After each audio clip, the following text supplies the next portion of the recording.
Hello, bienvenue dans l'émission Link Up, l'émission qui va à la rencontre d'une personnalité inspirante afin de découvrir quels sont les défis, les challenges qu'elle a pu rencontrer au cours de sa vie afin de faire d'elle la personne qu'elle est aujourd'hui. La personnalité qu'on a aujourd'hui a récemment fait son entrée dans le paysage médiatique.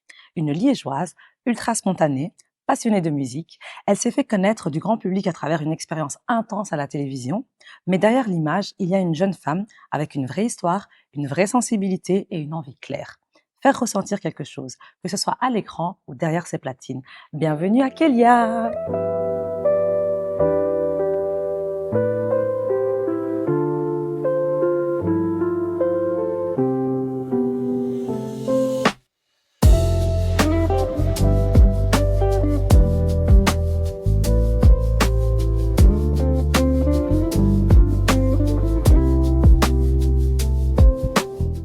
Bonjour Kélia, merci d'être là. Bonjour, merci à toi.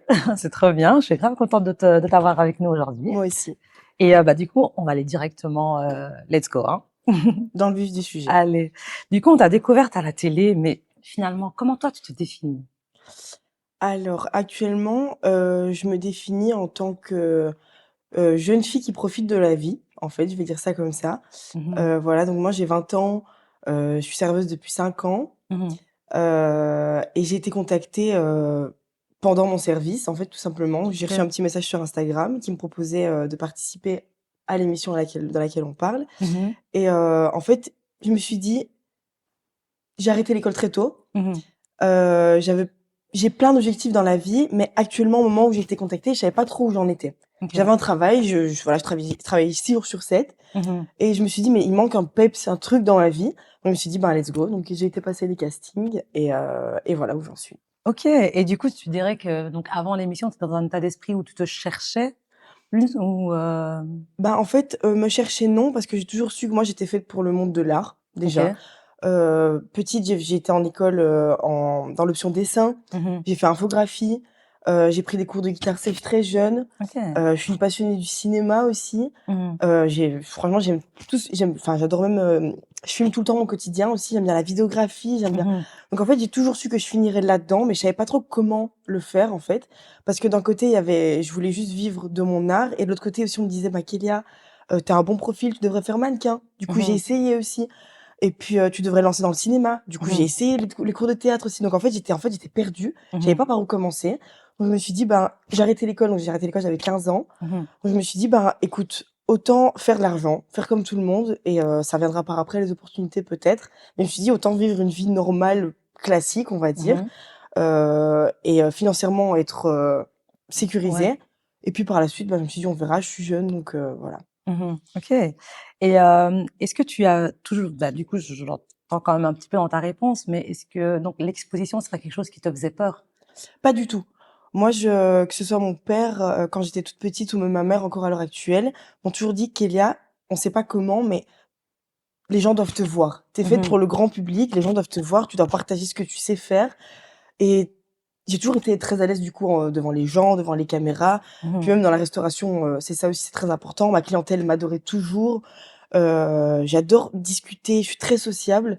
Et je me suis dit, je pense que me mettre face à, on va pas se mentir, il y a des millions de personnes qui regardent. Ouais. Genre, cette année, il y a eu 2 millions de spectateurs. Ok. Je me suis dit, ça me fait pas peur. Je suis faite pour ça, je suis à l'aise. Ouais. Donc pourquoi est-ce que je changerais du jour au lendemain? Donc je me suis dit, go.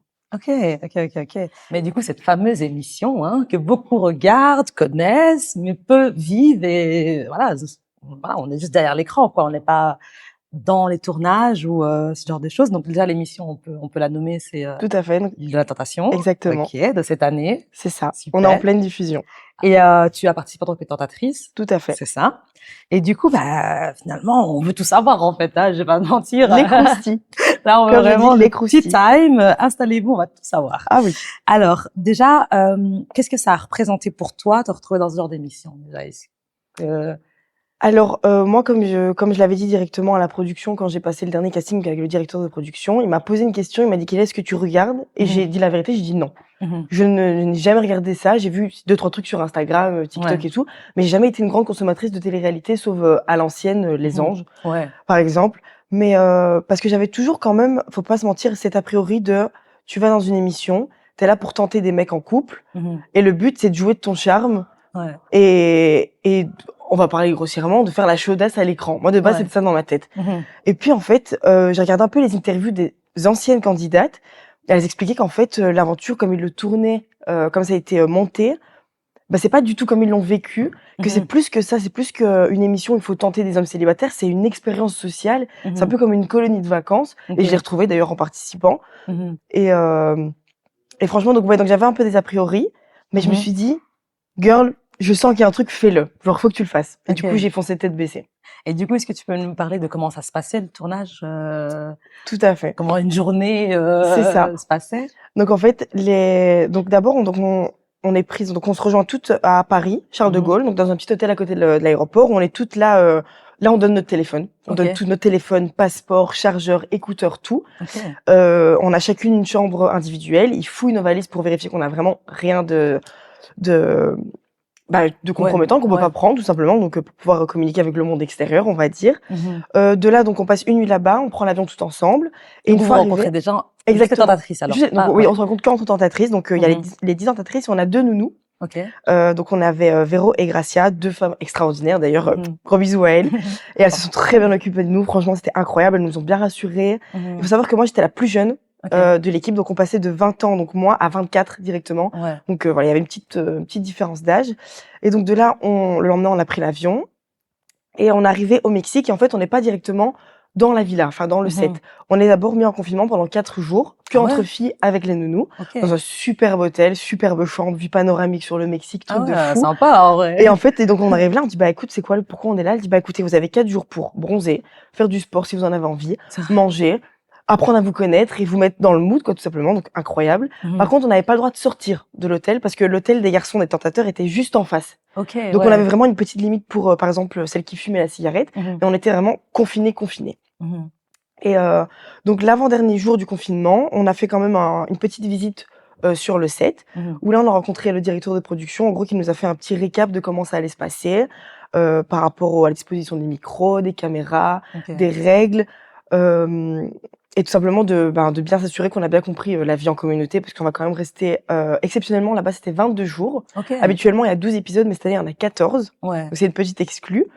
Et donc voilà, donc juste nous faire un gros débrief, puis on est retourné à l'hôtel. Et le lendemain, très tôt le matin, donc on a été vers le set. Et en fait, donc là, d'abord, on a fait les premières images. Donc, vous voyez le décapage, là, le fameux truc, là.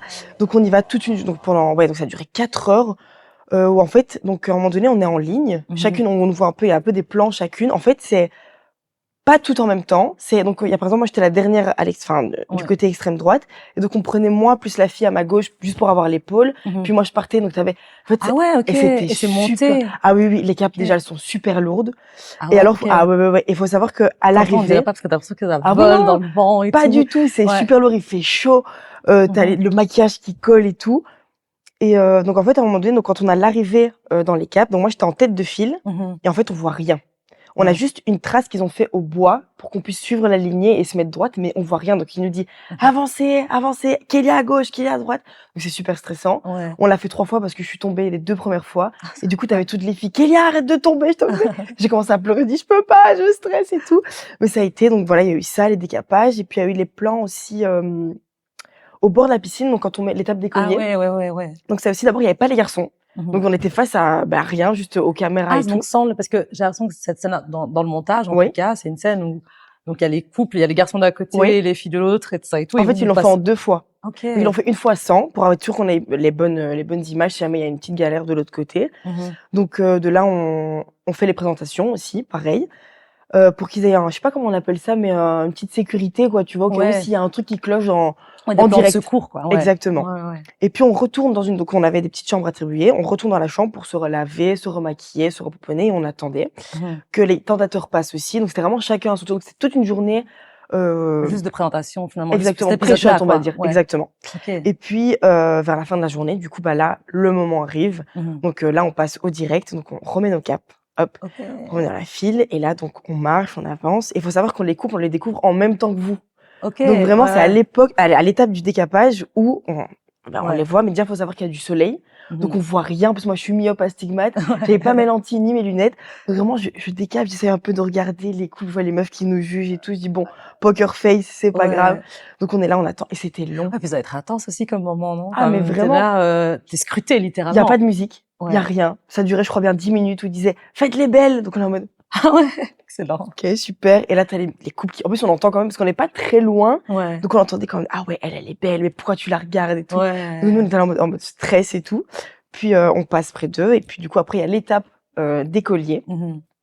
Et là du coup donc il y a déjà les couples installés, donc les 5 garçons, ils sont 5, ils sont 5. Ouais. Pardon, autant pour moi. Les 5 garçons, les 5 filles. Et ouais, donc on arrive en mode bombasse, on se met en ligne et tout. Là pareil, pendant 5 minutes, on les regarde un peu. Là, on les voyait un peu mieux. Ouais. Il y avait un peu plus d'ombre. Et qu'est-ce que tu te dis à ce moment-là, toi, dans ta moi tête? je me dis, alors franchement, sans mentir, hein, moi Ouais. je suis cash, je m'en fous cash pistache. Il y en avait que un à première vue qui me plaisait. Donc c'est celui à qui j'ai mis le collier, donc Diego, le copain de Nelly. Donc j'avais déjà mon objectif. Mais en fait, il faut savoir que l'ordre de la file dans laquelle ils nous ont mis, ça définit, on n'est pas forcé à faire un choix, mais ça définit un peu le choix qu'on va faire. Dans le sens où il y en a un, s'il a déjà 4 colliers, bah on peut pas trop mettre ce collier-là. Ça s'enchaîne. Exactement. Et la dernière, elle a pas le choix de mettre le collier à celui qui n'en a pas eu. Et ça, c'était un peu, voilà. Mais moi, j'étais à la 4e, donc j'étais en vrai, j'étais tout bénef. T'avais encore le choix, quoi, ouais. C'est ça, exactement. Et donc voilà, donc je fais ma présentation, ça suscite un petit peu des réactions du côté de Diego, justement, sa copine qui pète un plomb déjà, alors que ça n'a même pas commencé. Et donc j'arrive, je vais me coller à Diego, lui, grand sourire, il est même pas gêné, un grand sourire, sa copine qui lui dit range tes dents, c'était super marrant. Donc je reviens et tout à ma place. Et puis, c'est à leur tour de mettre le collier. Moi, j'ai pas eu de collier, mais j'avais ma petite intuition que, à mon avis, il me l'a pas mis parce que par respect pour sa copine. Parce que je pense, sans me jeter des fleurs, que j'étais une des filles qui lui plaisait le plus. Son style, c'était les métis et les renois. Étant donné qu'il n'y avait pas de renois et on était 3 métis, il avait mis me coller à une métisse, donc je me suis dit, ça aurait pu être moi. Et puis voilà, puis après on va dans la villa, soirée où on se présente, on apprend à se connaître un peu, on discute avec tout le monde. Et voilà, c'est là que ça commence. Et du coup, tu dirais que c'est quoi la plus grosse différence entre ce que nous on voit? Parce que déjà là, ça va me choquer que tu me dis que ça dure 4 heures, peut-être ça deux fois. C'est super long. Ça vraiment, ok. Mais finalement, c'est quoi la grosse différence? Est-ce que tu as l'impression justement dans les post-prod, il y a plein de choses qui sont pas exactement la même chose que ce que toi tu as pu vivre?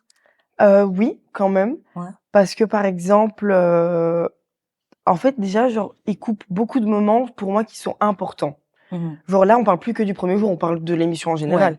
Par exemple, du coup, le Diego en question, lui, il a eu un rapprochement avec Mélissa, donc une autre tentatrice. Et en fait, ils ont un peu romantisé leur histoire, montré comme s'il y avait vraiment un truc entre eux deux. Alors que de l'autre côté, moi et Diego, on a eu plein de discussions tard la nuit, où on était très tactile, où clairement il me disait écoute, parce qu'il vient de Belgique aussi, c'est un couple belge, donc il me disait il faudrait qu'on se revoie à l'extérieur et tout ça. Donc moi j'étais en mode ok, donc moi j'étais en train de jeter des coups d'œil en mode les caméras sont activées parce que il était tard, donc à partir d'une certaine heure, genre 23h, je crois les caméramans partent quand il y a pas de soirée.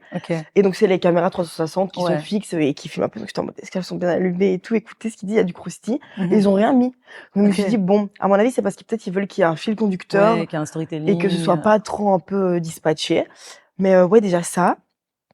Et puis, par exemple, donc en fait, moi après, donc on peut voir dans l'émission que j'ai eu un rapprochement avec Julien, donc à qui j'ai pas du tout mis de collier au début, à qui j'ai pas parlé. Mais en fait, c'était déjà dès le premier jour, pendant la soirée, ça aussi ils l'ont pas mis. On a beaucoup dansé ensemble, beaucoup rigolé ensemble. Il y a eu un petit feeling, mais j'ai pas poussé plus que ça parce que de base, j'étais là, on va dire entre guillemets pour Diego. Donc j'ai pas poussé le truc plus loin. Et en fait, au fur et à mesure des jours, on s'assied l'un à côté de l'autre pendant le déjeuner, pendant le repas, dans la mer on allait ensemble. Enfin franchement, il y avait beaucoup. Est-ce que on vous attribue en tant que tentatrice, est-ce qu'on t'attribue un profil en mode toi tu dois aller vers lui? Ça c'est non, justement ça c'est la question que tout le monde se pose. Pas du tout. Après, ils demandent quand même à ce qu'on reste un peu focus. Genre par exemple, si moi je vais tester avec parce qu'il y avait Tino, si je teste avec Tino, Rémi, c'est un peu bizarre quand même. Le but c'est d'en trouver un à qui je plais et qui risque d'être tenté et de succomber à la tentation grâce à moi. Donc le but c'est pas un peu d'aller à gauche à droite. Donc non, ils nous attribuent rien du tout. Mais en gros, par exemple, s'ils savent que nous on est intéressé envers un mec qui en off il dit clairement qu'on lui plaît pas du tout, ils vont dire écoute Kélia, tu lui plais pas, ça sert à rien que tu forces, perds pas ton temps, focalise-toi sur un mec qui tu peux potentiellement plus intéresser. Donc ils nous attribuent pas les gens, Mais voilà, ils font quand même attention à ce que ce soit cohérent, en Ouais. fait, OK. tout simplement. OK, OK. Et du coup, toi, est-ce que donc première vue, il y a Diego qui te parle. Ouais. Est-ce que du coup, dans cette démarche-là, tu t'es dit, OK, je joue le jeu, ou est-ce Mmh. que en fait non, il me plaît vraiment, peut-être que, tu Ouais. vois? Bah, Euh, en fait, moi, il me plaisait vraiment, mhm. physiquement et tout ça, mais plus les jours passaient, plus je le trouvais mou de fou. Donc en OK. fait, il m'a saoulée. Genre OK. vraiment, les derniers jours, il m'a saoulée, parce qu'il est resté que 4 jours, hein. Sa copine, Ouais. elle a décidé de faire une confrontation avec Ouais. lui, parce qu'il avait trop de rapprochements avec Mélissa, donc elle est partie. Et tant mieux, parce qu'en fait, ben, des fois même, il nous mettait un peu mal à l'aise vers Mhm. vers les 2 derniers jours là où il était là, parce que genre en fait, il faisait culpabiliser les autres garçons d'être trop avenant envers nous. En fait, lui, il était amoureux de sa copine, il faisait tout en cachette et eux, ils se Ouais. gênaient pas. Et du coup, il faisait des remarques en mode: «Ouais, mais t'abuses, ta copine et tout». On me dit en mode: Ouais. «Mais mec, Ouais. tu là pourquoi en fait? Viens pas ici Ouais. si, enfin voilà». Et et donc le but de la question, c'était en gros, c'était, Si, je sais ouais, carrément. ouais, mais je comprends, tu étais à fond dedans. J'étais à fond dans de ouf. Oui. Non, c'était pour savoir si finalement ta démarche était Ah spontanée. oui, Si elle était sincère envers lui, en ouais, gros. voilà, c'est ça, ouais. Moi, elle était 100 sincère vraiment au début et puis après, bah, voilà, moi, comme j'ai dit, je suis hyper franche, je suis pas fake du tout. Donc si Mhm. moi, ça matche plus avec toi, je vais pas me forcer, Ouais. même si le but, c'est que, bah, moi, je me force à rien.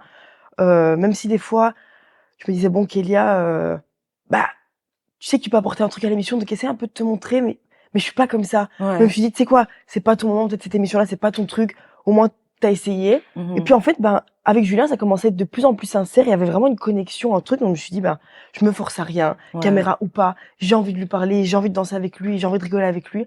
Donc j'y allais, donc c'est de là que pendant l'émission, du coup, je me suis plus Ouais. dirigée, vers OK. Julien. C'était un truc vraiment sincère avec Julien. Même OK. si personne ne comprend, Ouais. il y a des commentaires d'ailleurs, c'est pas bien la grossophobie, c'est vraiment mauvais, parce qu'il est un peu rondelet Mmh. et les commentaires, ils sont méchants. Mais il est pas du tout beau, il me dégoûte, comment tu peux le toucher? Je suis sûre que tu es forcé, j'espère que tu as eu une Ouais. prime. Déjà, il y a pas de prime. Il y a Ouais. aucune prime. S'il flanche, s'il y a bisous, plus, Mhm. grâce, il y a pas de prime. C'est OK. vraiment faut savoir aussi que les émotions, elles sont décuplées. On est coupé du monde, on n'a pas de Ouais. téléphone, Pas de il fait repère. chaud, pas de Ouais. repères, il fait chaud. Heu, ouais, tout est très fort, en fait. Mhm. Et ça me fait, on va revenir là-dessus, hein. Mais d'abord, on va plutôt revenir d'abord sur le début. Donc, avant l'émission, comment Mmh. est-ce que tu as été recrutée? Comment ça se passe, Ouais. la phase de recrutement? Qu'est-ce que c'est en plusieurs étapes? Mmh. Qu'est-ce que tu dois dire? Ouais. Ou Alors je sais que pour les couples, je pense que ils font des castings, ouverts, donc où ils peuvent mhm. postuler. Mais pour les tentatrices tentateurs, je pense que c'est plus casting sauvage parce que la majorité d'entre nous, on a été castés sur Instagram ou OK. d'autres à Paris en boîte de nuit où en fait oui, donc ils partaient, bah, en vraiment casting sauvage, donc elles sortaient en donc tu avais vraiment 2 casteuses qui sortaient en soirée Mhm. et alors elles repéraient un peu les profils qui étaient intéressants. Moi, pour ma part, c'est sur Instagram. Donc Mhm. comme je dis, je suis en train de travailler, en train de laver ma terrasse et j'ai mon téléphone qui vibre, qui vibre, qui vibre et je regarde, je vois un message sur Instagram, donc de Romain, un Mhm. casteur assez connu d'ailleurs à Paris et voilà: «Kélia, on est tombé sur ton profil, est-ce que je peux t'appeler?» Moi Mhm. directement, je demande ma pause cigarette, je Ouais. prends mon téléphone, je l'appelle, il me dit: «Voilà donc c'est pour une émission». Là, il me dit: «En fait, c'est donc sur une île paradisiaque où il y a 10 célibataires filles». Je comprends Ouais. direct que c'est Ouais. la tentation, hein. Il me dit: «Voilà donc est-ce que tu serais disponible pour, venir à Paris pour le premier casting, enfin Mhm. la première interview casting?» Je dis: «Ouais, bien sûr». Donc ils m'ont pris mon ticket aller-retour, pour ça, c'était très Mhm. bien géré. Donc j'arrive à Paris, voilà, c'était une petite pièce, une caméra. J'ai dû prendre un bikini et Mhm. une tenue un peu plus classe et une paire de talons. Donc c'était, debout l'interview Ouais. et donc d'abord, donc je devais me présenter en maillot. Ça, j'avoue, j'étais un peu mal à l'aise, Ouais. mais je me suis dit: «En vrai, Kéla, si tu es prise, tu vas être en bikini devant De la le France monde entière. entier». Ouais, Ouais. la France entière et même plus. Ouais. Donc en vrai, arrête de faire ta timide, Et c'est sois à l'aise. beaucoup face à toi ou Non, il y en a qu'un OK. et à vrai dire, c'est pas très important, mais il était gay, donc j'étais hyper à l'aise. Ouais. Genre vraiment, c'était ma copine, en fait. Mhm. Donc voilà, je vais me présenter, faire des petits tours sur moi-même, montrer un peu mon physique et puis après donc je me suis changée, tenue un peu plus classique où là, du coup, j'expliquais ce que je faisais dans la vie, qu'est-ce que je peux apporter, à l'émission, pourquoi il faut que je sois là Mhm. et je voyais même à travers la caméra, il m'aimait trop, genre il faisait des gestes et tout, il était en mode: Ouais. «Vas-y, vas-y, vas-y». Donc là, je me suis dit en mode: je pense que c'est déjà bon» et puis Ouais. du coup, j'ai dû rentrer en Belgique. Il m'a dit: «Je te tiendrai au courant d'ici 2-3 semaines» pour un deuxième casting avec le directeur de production. Ouais. Et donc, de là, j'ai jamais eu de nouvelles pendant 3 semaines, rien du tout. 4 OK. semaines, rien du tout. Donc j'envoie un petit message, je dis: «Écoutez», ils m'ont dit: «Ouais, désolé, on devait t'appeler, il y Mhm. avait un petit problème avec ton âge, tu es peut-être un peu jeune, mais écoute, viens, Mhm. vois le directeur et hem, fais-lui comprendre que tu peux et que tu es capable, il a Ouais. une grande maturité, que tu es capable de participer à cette émission». Je dis: «Bah, OK, ça va. Mmh mh. Du coup, j'y vais, je rencontre, le directeur qui me pose plein de questions. Pourquoi toi? Pourquoi Mmh. tu voudrais de là? Est-ce que tu as regardé l'émission? Et en fait, je vois que quand je lui dis que j'ai jamais regardé, là, ça la refroidit direct. Ouais, Il me dit: «Ouais, mais comment ça? Tu veux participer à un truc que tu connais que ouais. tu connais pas?» En fait, j'ai dit: «Mais Mmh. si, je connais le principe, c'est juste que j'ai jamais vraiment regardé parce que pour moi, heu, bah, je perdais un peu mon enfin, je sais pas, je trouvais pas ça Ouais, très pas que c'était pas intéressant, mais j'étais plus en mode, ouais, vite fait, ouais, sans plus genre pas ouais. trop croustillant, en fait et aussi j'avais de la peine en me disant: «Mais les meufs, elles sont en couple et tout». Moi, je les voyais pleurer, j'étais en mode: «Mais non». Ouais, ouais, Genre, ouais, ça ouais. me fait trop de la peine et puis il me dit: «Écoute, bah, ça va, je te tiens au courant» et le départ du voyage, c'était 3 semaines plus tard. Mmh. Là, 2 semaines et demie passent, toujours pas de nouvelles. Bah, écoute, je crois que c'est dead. J'appelle Ouais. ma mère en pleurant: «Maman, je suis dégoûtée». Elle me dit: «Non, ma chérie, moi, j'y crois, ça va aller». Mmh. 2 jours plus tôt, 2 jours avant le départ, il m'appelle: «Ton passeport est prêt?» «Oui». «Eh bah, tu viens avec nous». Je dis: «Bah, ça va». Donc pas le temps de faire les magasins, pas de commande Shein, rien du tout. Ah Ah non, j'étais en ouais. PLS vraiment, j'étais pas bien. Je dis: «Maman, faut que tu» donc j'ai fait ma valise en vite fait et tout. Mmh. De là, ils m'ont pris, pareil, un train pour Paris, pour les rejoindre, bah, là, comme j'expliquais, à Ouais. l'hôtel où on s'est toutes rencontrées le 1er jour Mmh. et de là, bah, c'était parti, hein. OK. Est-ce que tu te sentais prête à vivre tout ça ou est-ce que tu as eu l'impression à un moment donné que ouf, C'était là, trop d'un coup. ouais, Alors au début, quand j'ai pris le train pour les rejoindre à Paris-Charles de Gaulle, j'étais en mode à l'aise et tout. Une ouais. fois arrivée devant l'hôtel, Mmh. je savais que j'allais devoir donner mon téléphone. Ah ouais. À ce moment-là, je fréquentais quelqu'un en plus, ouais, donc j'étais en mode: «Bah écoute, il faut que je parte, Ouais. voilà, on se parlera plus, puis je pense que écoute, c'est mieux qu'on en a» vraiment j'étais en mode remplie d'émotions, j'appelais ma mère en pleurant, j'étais en mode: «Les gars, je sais pas si je suis sûre que je dois le faire et tout, Mmh. qu'est-ce que je fous? Genre qu'est-ce que je fais?» Puis ma mère elle me dit: «Non ma chérie, tu vas le faire, moi j'ai confiance en toi, respecte-toi, sinon ta valise quand tu rentres elle est dehors». Non, je comprends et je dis: «Bon tu sais quoi? Allez, hop», j'ai jeté ma clope, je suis rentrée, Mmh. j'ai donné mon téléphone et je me suis dit: «Assume. Maintenant OK. assume tes choix». Puis Ouais. toutes les filles étaient stressées un peu, Ouais. mais il y avait une fille, Lucille, qui avait déjà participé à une émission Les Princes de l'amour Mmh. et à Miss France, donc elle a été Miss Champagne-Ardenne OK. 2019. Donc je me suis un peu rapprochée d'elle directement parce qu'elle avait déjà fait de la télé, donc j'avais Ouais. plein de questions et tout. Mmh. Et donc de là, elle m'a rassurée, elle m'a dit: «Meuf, les caméras, tu les vois même pas, tu fais pas attention, ton Mmh. micro, il est caché». Peace, genre. Donc ça Ouais. m'avait déjà rassurée, c'était un peu mon pilier dans l'aventure, mais ça, j'en parlerai encore après. Mmh. Et donc voilà, donc sur le moment, j'étais un peu stressée, mais une fois que j'étais là, j'ai parlé avec des filles, j'ai inspiré, j'expirais, ça allait. OK et justement, je rebondis aussi un peu sur ça. Comment ça se passe la cohabitation? Alors ça a été très compliqué. Pendant le confinement, donc pendant les 4 jours de confinement à l'hôtel, on était toutes super proches, Ouais. super copines, on échangeait dans les chambres, on dormait à 4, à 3, c'était Mmh. vraiment trop bien. Une fois arrivée sur le set, mais les masques sont tombés, Ah ouais? j'étais choquée. Parce qu'il faut savoir que dans les chambres, donc la disposition des chambres, on a 2 chambres de 3 Mmh. et 2 chambres de 2 OK, en ouais. dessous. Et donc de là, ben, directement, nous on était en mode: «Ouais, toi tu viens avec moi et tout». Mmh. 1er jour, donc on s'attribue les chambres qu'on avait dit. 3 jours après, il y a eu des changements de chambre, des déménagements, des Ah trucs en ouais. mode: «Ouais, mais elle, c'est une vicieuse» et tout, des trucs de fou Ah ouais. et en même temps 10 filles, Ouais, l'une c'est sport, c'est hein. et on n'est pas vraiment là en vrai, on n'est pas des prétendantes, parce qu'il y en a beaucoup qui ont confondu ça aussi, tentatrice et prétendante. Ouais, Si on est 2 à tenter le même mec, mais c'est pas grave. Elles, elles ouais, étaient plus en mode, «Ouais, c'est le mien, genre moi je le gère lui». J'ai envie de leur dire: «Les chéris, personne va ouais, partir avec un mec d'ici, ils vont tous repartir avec leurs copines, donc ça sert à rien». ouais. Ouais, ou alors célibataires, mais ils sont pas là pour chercher l'amour en soi. Mmh. Et moi, ça a été compliqué, il y a eu des petits coups, il y en avait beaucoup qui parlaient sur moi, beaucoup, beaucoup, parce Ah qu'en fait, ouais? moi, je suis en mode, je m'en foutais, Ouais. j'assumais tout, j'étais la même en off et en présentiel, genre vraiment, j'étais la même et ça déplaisait à beaucoup de personnes Mmh. et la prod m'aimait bien. Genre, c'était en mode: «Kélia, ça va?» et tout. Et il y en avait beaucoup qui avaient la haine quand même. Ouais et comment tu gères du coup l'animosité? Tu te dis: «Bah, je dois quand même rester focus sur ce pourquoi je C'est suis ça. là», Et bah, en fait, j'ai vécu un petit peu, on va pas se mentir, de l'harcèlement. Moi, je l'ai pas Mmh. perçu comme ça, mais du coup, Lucille, encore une fois, qui avait vécu de l'harcèlement pendant Les Princes de l'amour, Mmh. c'est elle qui est venue qui m'a dit: «Meuf, là, tu es en train de te faire harceler, tu t'en rends même pas compte». Je dis: «Mais Ouais. comment ça?» Elle me dit: «Ma chérie, il y a des filles qui parlent sur toi, tu arrives dans une pièce, ça parle plus, elles se foutent de ta gueule, elles déplacent tes affaires, elles volent» il y a eu Ah des vols ouais! d'affaires. Puis aussi, par exemple, un bête exemple, genre, moi, j'avais un petit doudou que ma petite Mmh. sœur et mon petit frère m'avaient donné, donc c'était mon petit porte-bonheur. Et une fois, donc je l'avais au bord de la parce qu'on avait une piscine de notre côté, donc en fait, les filles, on avait vraiment un coin privé où Mmh. personne pouvait venir à part les nounous. Il y avait OK, pas de caméra et les caméras, c'est dans la chambre des garçons. OK. Donc c'était vraiment notre intimité. On avait une petite piscine, donc j'étais au bord de la piscine avec mon doudou en train de bronzer et tout. C'était vraiment tôt le matin avant d'aller sur le set et de déjeuner et à un moment donné, tu as la prod qui m'appelle pour faire une ITV. Mmh. «Kélia, il faut que tu viennes maintenant». Donc je dis: «Bah, ça va» et je demande à une d'entre elles de monter mon doudou dans ma chambre. Ouais. Et je fais mon interview, puis je reviens, je dis: «Mon doudou, il est où?» Je remonte et alors là, je vois mon doudou, il y avait des trous de cigarettes Mais dedans. non. Si, si, si, si, Ah Dieu me voit. ouais. Elles avaient éteint leurs cigarettes sur mon doudou. Là, Ah je ouais. pète un plomb. Bah Là, je ouais. dis: «C'est la goutte de trop». Je dis: «Qui a touché mon doudou?» et tout. «Ah mais c'est pas moi, mais c'est pas moi, c'est pas moi». Je dis: «Les filles, on est que 4 à fumer, arrêtez, genre Ouais. vraiment stop». Et il y en avait une d'entre elles, c'était Lucille et c'était ma vraiment meilleure copine. Donc bref, je commence à avoir un peu mon idée de qui c'est, donc je m'éloigne d'elle et tout.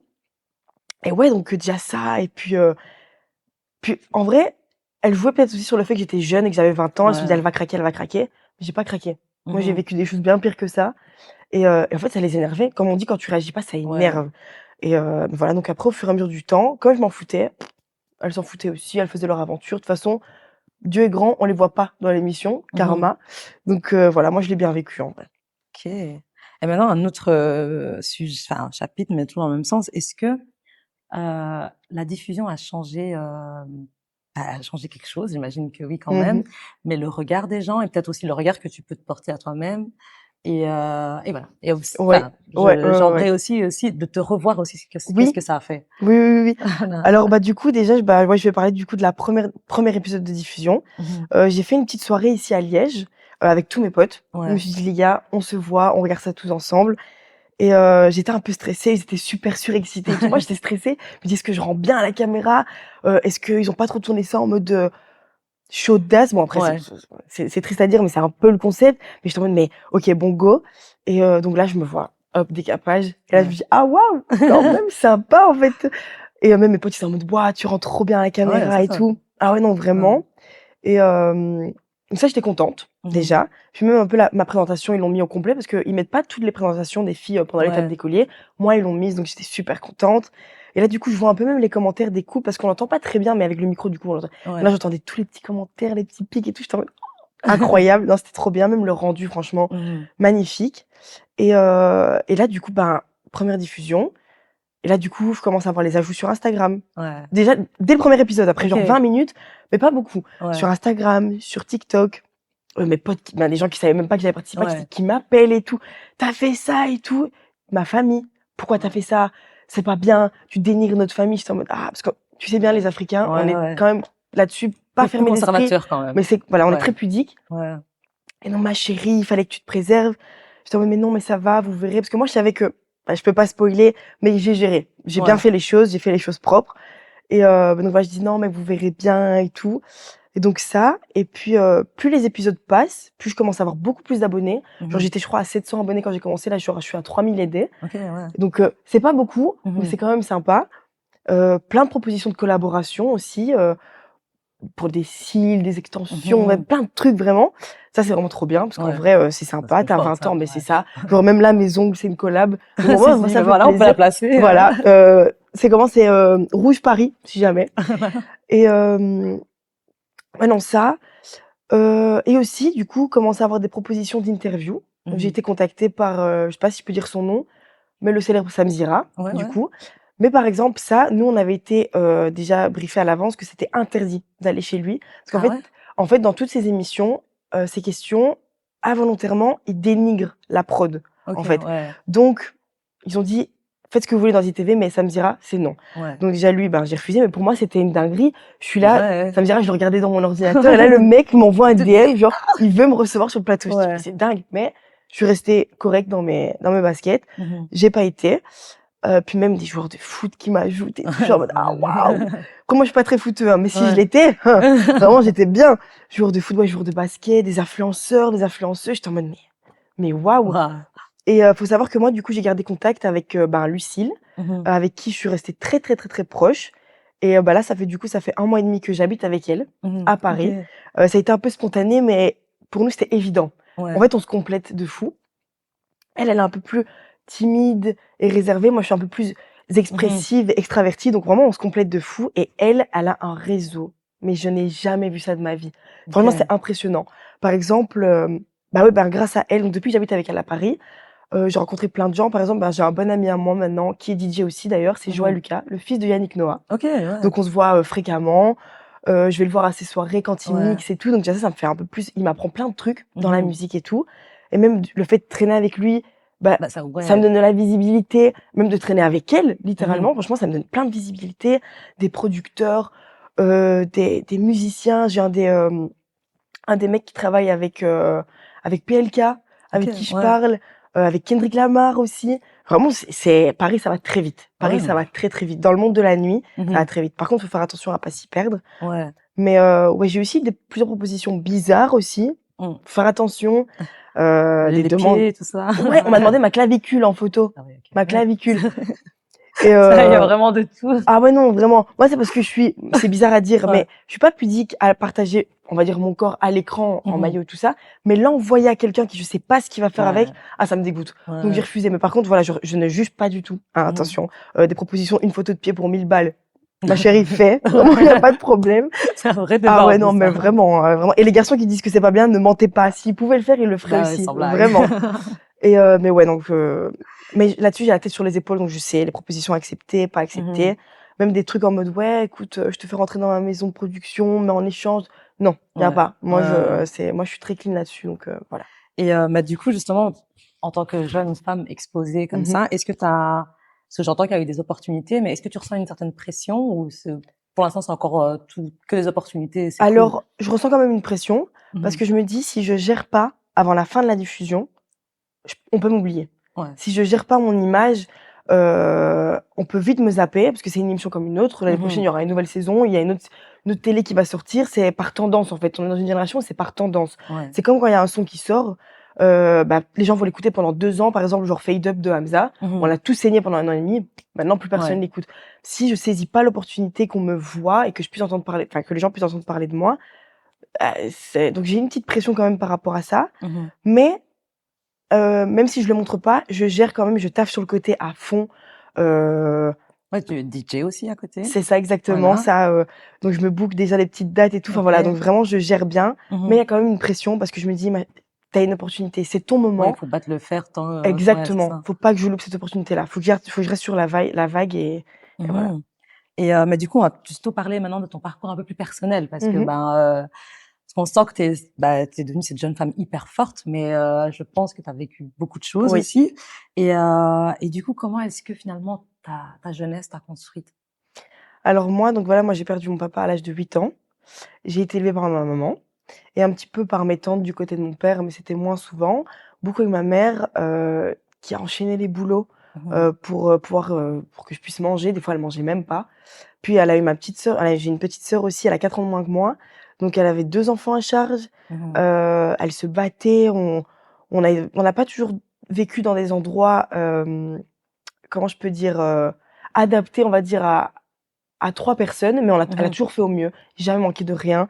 J'avais toujours des beaux vêtements, toujours mes collations comme il fallait et cetera. Mmh. Mais j'ai toujours ressenti comme j'étais la grande sœur de ma petite sœur, Mmh. ressenti «Il faut que je gère, il faut que j'aide ma mère». Donc Ouais. directement dès l'âge de donc j'ai ouais, donc quand j'avais 4 ans, ma sœur est née. Quand on arrivait vers mes 6 7 ans déjà, j'étais très petite, hein, mais Mmh. j'ai aidé beaucoup ma maman. Je lavais ma petite sœur et tout, donc vraiment j'ai toujours Ouais. été, d'une grande aide avec elle et mon papa avant de décéder m'a donné Mmh. un petit frère aussi, Mmh. qui a 1 an de moins que ma petite sœur, donc ouais, il a 16 ans, donc Nolan a 16 ans et Olivia a 16 ans aussi, donc Mmh. quelques mois d'écart et plus beau cadeau de toute ma vie Mmh. et donc déjà ça, donc j'avais voilà une pression en mode: «Il faut que je gère, tu grande sœur de 2 petits-enfants, il faut que tu gères» et puis mon papa est décédé. Mmh. Donc de là, en plus de ça, j'étais en mode: «Il faut un peu une figure paternelle à mon petit frère». Mmh. Donc j'étais vraiment en mode, j'essayais un peu de partager et puis je voulais pas qu'il pense que j'aime plus ma sœur que lui. Ouais. Donc j'essayais vraiment de départager ça et donc lui, il vit avec ma belle-mère avec qui je m'entends très, très bien Mmh. et ma mère après, donc là maintenant, il y a 8 ans d'ici, m'a redonné un petit frère Mmh. avec un autre avec mon beau-père, et là directement en fait, quand il est né, donc j'avais 12 ans, Mmh. je vais pas dire que j'ai été abandonnée par ma maman, mais j'étais la plus grande, donc Ouais. elle se focalisait plus sur les 2 petits. Mmh. Donc je me suis sentie un tout petit peu délaissée, mais je sais que c'était pas volontaire de sa Ouais. part. Tu vois? C'était plus, «Bah, écoute ma chérie, tu appris, tu grande, je sais que tu vas te débrouiller, mais Ouais. maintenant il y a les petits». Donc voilà, puis Et ça a puis créé un responsabiliser c'est finalement, ça ouais. et ma mère, faut savoir qu'elle m'a eu très jeune, elle m'a eu à 19 ans. Mmh. Donc ça crée déjà un peu une relation mère-fille, mais copine-fille. Mais du Mmh. coup, quand tu es copine avec elle, elle te dit: «N'oublie pas que je suis ta mère» et tout. Donc il y a un peu des mais pour moi, c'est normal les altercations Ouais. comme ça quand tu as une maman jeune. Mais c'est ce qui a fait notre force, je trouve Mmh. vraiment, c'est ce qui a fait notre force et donc ouais, à partir de mes 12 ans, j'ai été plus un peu toute seule Mmh. où déjà là, je me focalisais sur mon avenir. Déjà, je pensais beaucoup à mon avenir.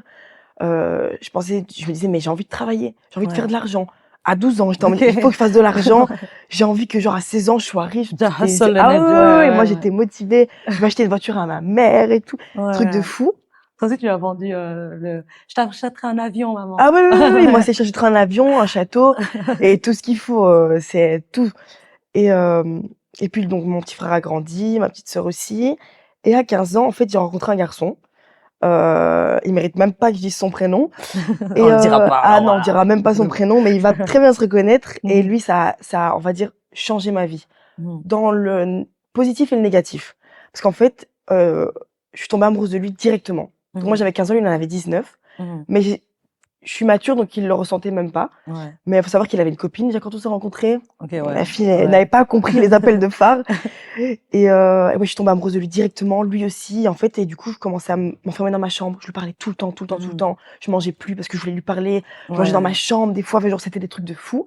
Ouais, c'est Je un peu fuguais. l'amour à dos, Ah ouais, quoi, mais où c'est à clairement, fond, je fuguais pour aller le voir. Lui, en plus, il avait pas encore de voiture, donc on prenait des bus, des trains, des trucs de fou. Vraiment, c'était un amour Mmh. passionnel de malade, mais très toxique. Parce qu'en fait, inconsciemment, je délaissais ma famille pour le voir lui. Ouais.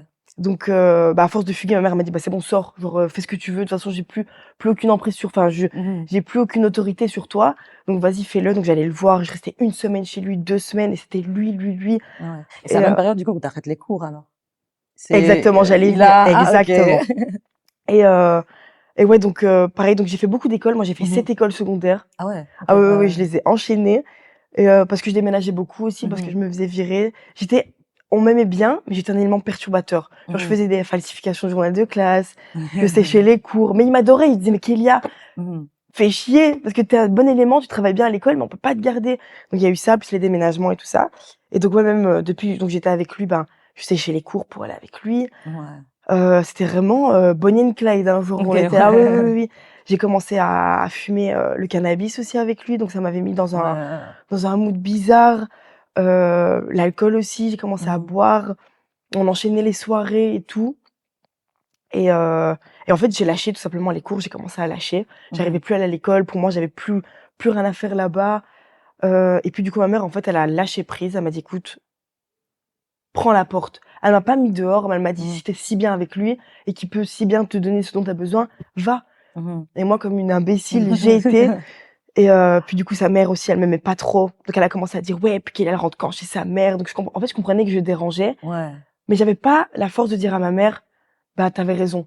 Ouais, ouais. J'arrivais pas à le dire: «Tu avais raison». Donc je restais chez lui, puis du coup, on dormait chez des amis à lui dans sa parce qu'après il a eu une voiture, on dormait dans Ouais. sa voiture. Ah Ah, ouais, c'était des trucs de ouais. fou OK. Eh, tu et là, toi, tu es amoureuse, ah hein? moi, comme je dis, l'amour, c'est la seule chose qui peut me faire dormir en dessous d'un pont. Ouais. Vraiment, c'est et puis du coup, là, j'ai commencé à apprendre qu'il me trompait depuis longtemps. Ah ouais. Il m'avait trompé genre 4 5 fois avec ses ex et des trucs de Mmh. fou. Et moi, j'étais en train de me dire: «Mais mec, je peux pas le quitter, sinon je perds tout. Je ne peux Ouais. pas, genre vraiment je peux pas» et puis du coup, ben, je l'ai quitté et de là, je me suis retrouvée un peu à la rue, en fait. Donc je virevoltais un peu, chez des amis un peu partout. J'avais mon sac, j'étais un peu partout. Puis des fois, ben, j'entendais les parents de mes amis en mode: «Oui, mais Kélia, bah, Ouais. elle vit où? Elle va rester là longtemps et tout». J'ai déjà dormi 2 3 fois en dessous des abribus, ça m'est déjà arrivé Ah ouais. et mais je suis fière de moi parce que j'aurais pu tomber dans tellement de Ouais. vices, mais tellement de j'ai eu la tentation, ben ça je m'y connais, la tentation, tellement de trucs qui étaient sous mon nez. J'aurais pu finir escorte, Mmh. droguée, dealeuse de drogue, mais à chaque fois je me disais: «Non, non, non, non, non». Donc là, j'ai commencé à postuler dans des restaurants, Mmh. où j'ai commencé à travailler dans des restos, heu et donc ben, je travaillais de ça et tout et du coup, bah, je me prenais un peu des petites chambres d'hôtel Mmh. ou du coup, je disais à mes potes: «Écoute, bah, viens, je paye les courses avec tes parents» ou des trucs comme ça. Ils me disaient: «Non, t'inquiète». Enfin voilà, donc j'essayais de me Ouais. débrouiller et j'y arrivais très bien et puis, je me suis dit: «Pourquoi pas reprendre les cours?» Mmh. Donc je me suis réinscrite dans une école, pendant que j'étais du coup après ah oui, parce qu'il y a eu tellement d'étapes dans ma vie que même des fois, je m'y perds. Donc là, après, donc c'est ma grand-mère qui a appris que j'étais à la rue et qui m'a pris Mmh. chez elle. Donc la belle-mère de ma mère, parce que ma mère a Mmh. perdu sa maman à 8 ans aussi. Mmh. Mais elle dit que c'est sa maman, mais c'est sa belle-mère, mais c'est bien chez nous les Africains, il y a pas Ouais. de belle-mère, de C'est la beau-frère, famille, ouais. c'est ça.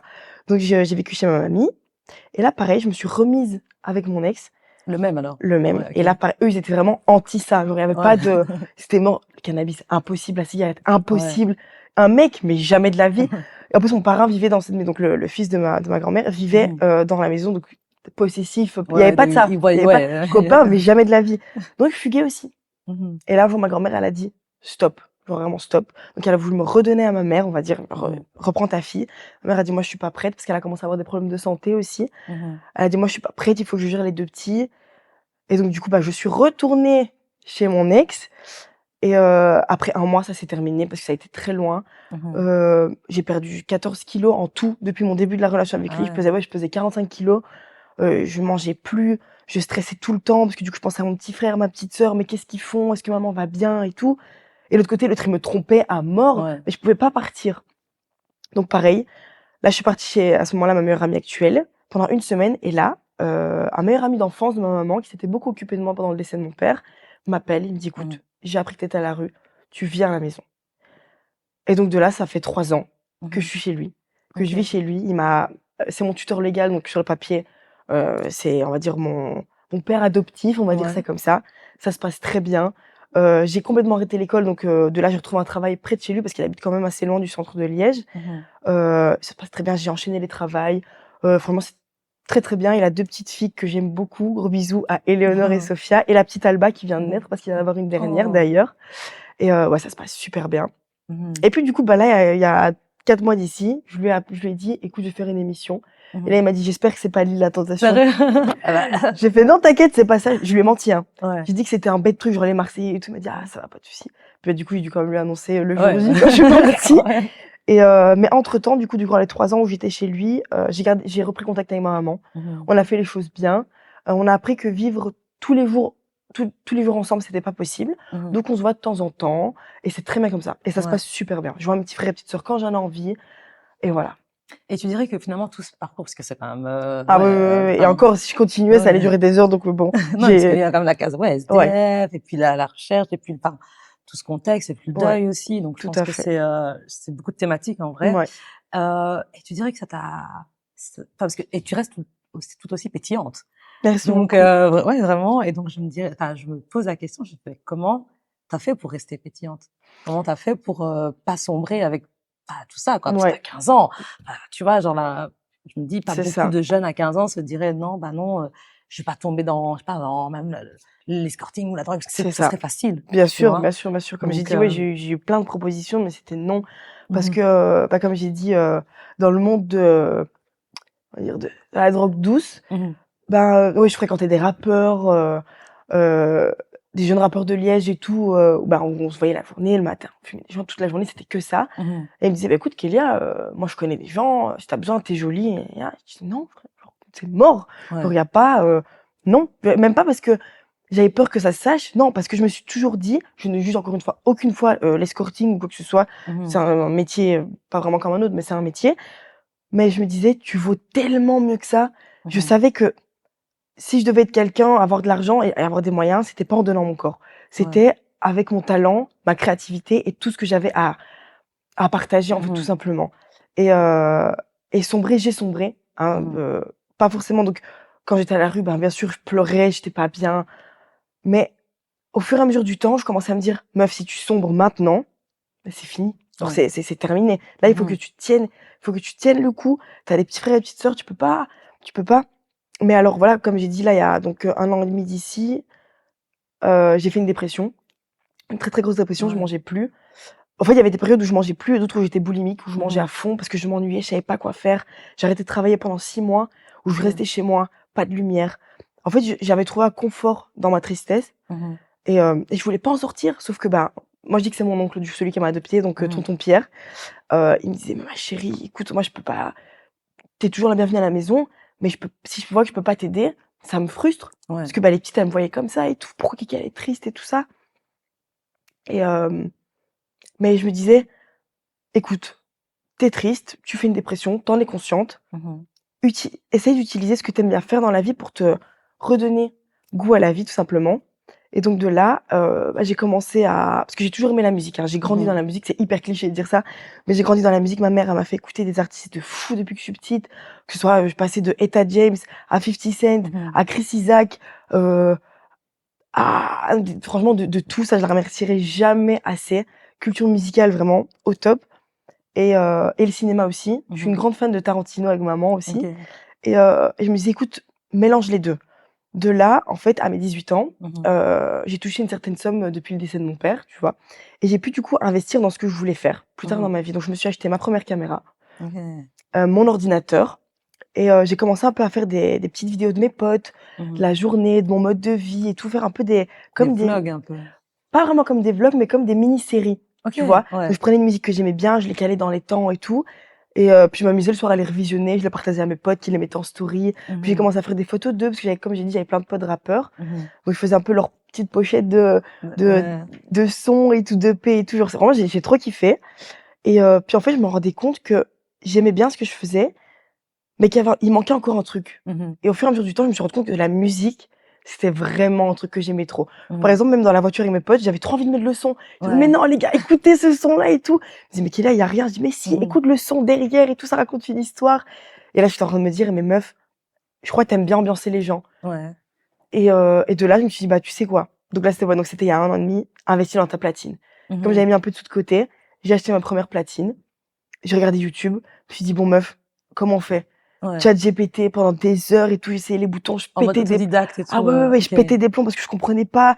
Plein de fois, je me suis dit: «Mais non, c'est bon, j'ai trop la flemme». Puis je me disais: «Non, meuf, continue, continue, Mmh. continue» et ouais, au bout de 6 mois, j'ai commencé à gérer un petit peu et voilà, tout simplement. Genre, je me suis dit: «Bah, écoute, je crois que tu as trouvé ton truc». Ouais. Même, je suis chez moi, je suis là, genre, les gens bah, mon tonton et ses filles regardaient un film, moi j'étais avec écouteurs. J'ai dit: Ouais. «Faut que je découvre des sons SoundCloud, Spotify et tout», j'écoutais des trucs et tout et j'aime trop ça, j'aime trop ça. Ça, c'est marrant parce que du coup, tu viens d'embrayer sur ma prochaine question. C'est Trop très, bien. très bien.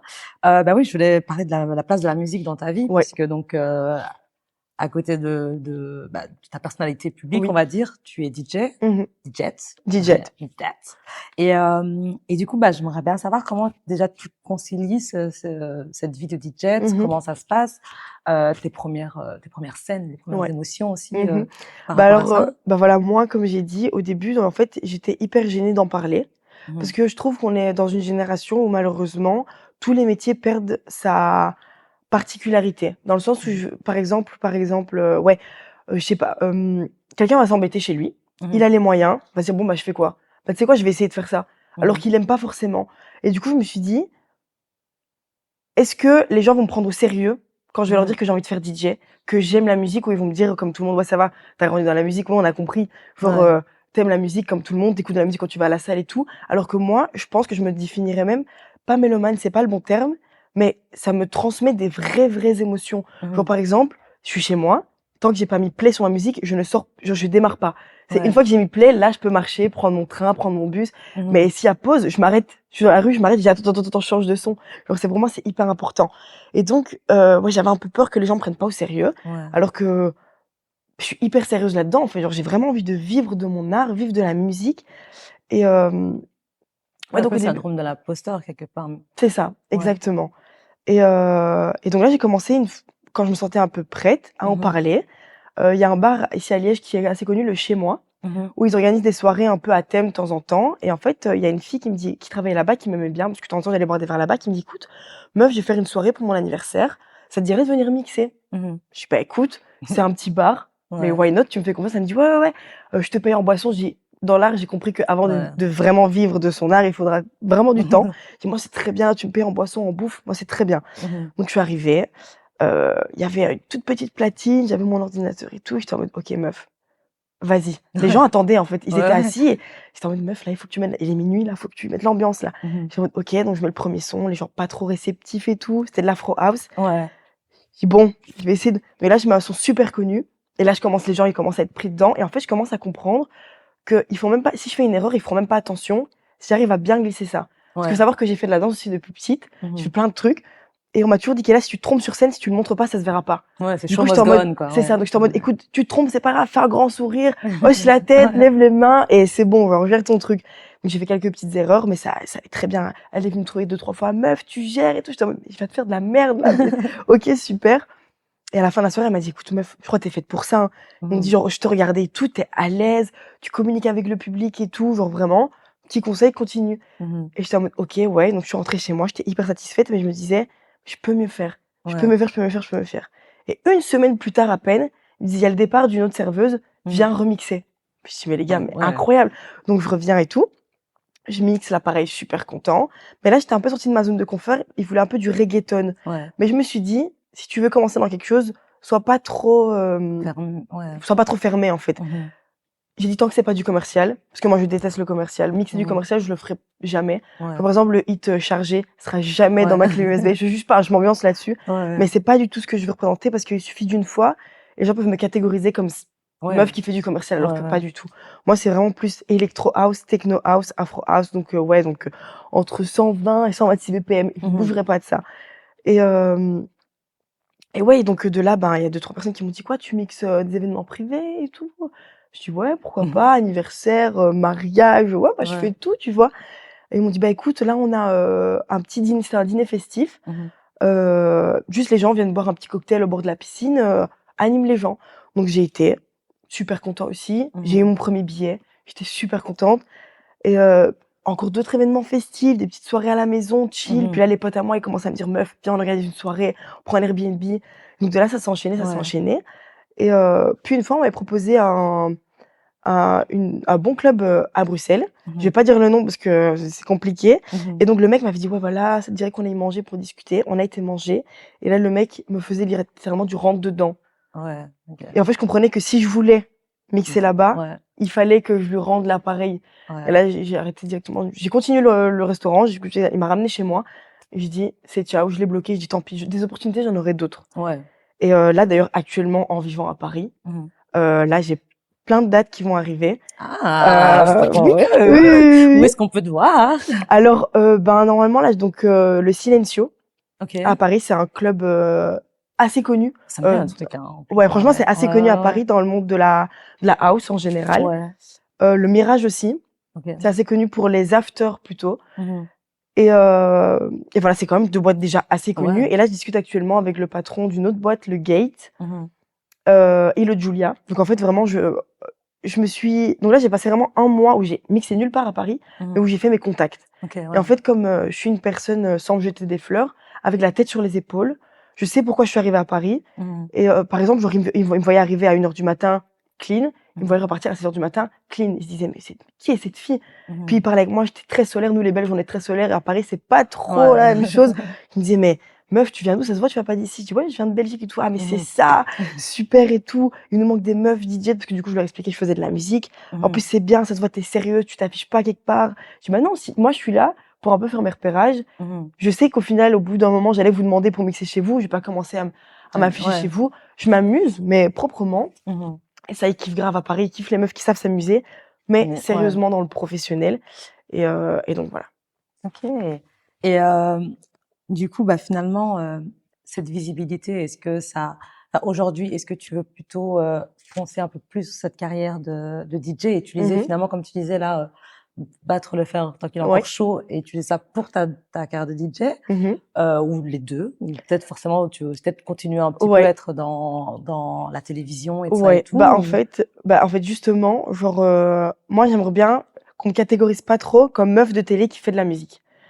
Pour ça que au début quand on a fait la présentation sur Lille et qu'on m'a demandé de parler un peu de ma vie, donc quand j'ai dû dire oui voilà, je viens de Belgique, je m'appelle Kélia, je suis danseuse et je voulais pas dire DJ parce que je voulais pas qu'on me catégorise pour ça. Et ils m'ont dit, meuf, réfléchis, dis-le. Les gens qui vont te voir à la télé, ils vont se renseigner. Puis je dis, ouais, en fait, qu'est-ce que je raconte? Dis-le. C'est promo gratuit oui, pour c'est ça. Fais-le. Donc, du coup, je l'ai dit. Et du coup, par exemple, sur les réseaux sociaux, parce que là, j'aimerais bien commencer à faire un peu des TikTok ou un peu, je montre, parce que face à des grandes caméras comme ça va, mais face à prendre mon téléphone, appuyer sur play, ça, j'ai du mal. Genre en mode, hello les gars, genre, je suis un peu gênée, mais je me suis dit, en fait, on est en 2026, c'est les réseaux qui font le monde. Franchement, c'est ça qui fait tout. Et donc, là, je vais essayer un peu de commencer à faire ça. Et pour revenir sur ta question, c'était... Donc, finalement, vers quoi tu veux aller? Oui, voilà, exactement, voilà, c'est ça. Et donc, je me suis dit, par exemple, je pourrais tout à fait dire, hello les gars, c'est votre tentatrice préférée qui vous montre ce qu'elle a fait aujourd'hui, le set qu'elle a préparé, mais je me suis dit, non. Parle musique, musique, musique, et parle pas trop de la télé sur tes réseaux. Les gens savent que tu l'as fait. Dans ma bio, voilà, il est mis IDLT, saison 4. Hein, mais je veux pas trop en parler, comme je dis, parce que je ne veux pas me faire catégoriser. Mais le problème, c'est que, là, je peux pas trop en parler, mais j'ai été contactée pour une autre émission, d'une autre chaîne. Normalement, là, je suis sur la bonne lancée, je pars en tournage fin mai. Mais du coup, j'hésite encore. Parce que je me dis, si j'y vais, là, ça commence à faire 2 télés. Et Ça en plus, peut être circuit télé, quoi. c'est une émission extrêmement connue, genre bien plus que La Tentation. Donc je me dis, bon, qu'est-ce que je fais? Après, je me dis, en vrai, j'ai jusqu'au mois de mai pour me montrer à fond, musique, musique, musique. Et voilà. Mais donc, j'aimerais vraiment rester vers la musique, mais en vrai, la télé, ça me plaît quand même un peu. Donc, je t'avoue, je sais pas. Ok. Bah après, t'as le droit aussi, C'est ça. hein, je Mais pense que vivre de la télé, non. Ouais. Mais je préfère vivre de la musique, en gros. On va dire. Ouais. Donc, je préfère vivre de la musique. Ok. Et du coup, si dans d'abord 5 ans, Kélia, c'est qui? Elle fait quoi? Comment tu te vois? Ton rêve? Je sais Dans pas. 5 ans, moi, voilà, c'est toujours un sujet que j'ai eu avec mes copines. Moi, je me vois maman très jeune. Si Ok. j'ai les moyens. Toujours si j'ai les moyens et que je peux subvenir aux besoins de mes enfants. Mais moi, dans 5 ans, je me vois avec mon copain, dans la musique aussi. Vraiment, je fais une idéologie, hein, là. Ouais, ouais, Avec t'inquiète. mon copain, dans la musique aussi, qui fait des prods, j'en sais Ouais. rien. Notre petite maison en Italie, vraiment au fin fond des Pouilles. Ma petite fille ou mon petit garçon. Et que je vive dans la musique et que, bah, du coup, de temps en temps, je parte en voyage, je prends ma fille, je dis, bah voilà, je vais mixer là-bas. Je la prends avec moi. Ma nounou, elle est là, elle me regarde. Ma fille, elle est fan de ce que je fais. Et je me vois vraiment dans 5 ans vivre de la musique avec mon mari qui vit de la musique et donner la passion de la transmettre la passion de la musique à ma fille. Ok. Et Dans un coin perdu. il y a des objectifs dans la musique? Ce serait quoi? Ben, Tu veux arriver à où? Tu veux mixer où, en fait? franchement, on va dire mon gros rêve, c'est, je sais pas si tu connais le festival La Circo Loco.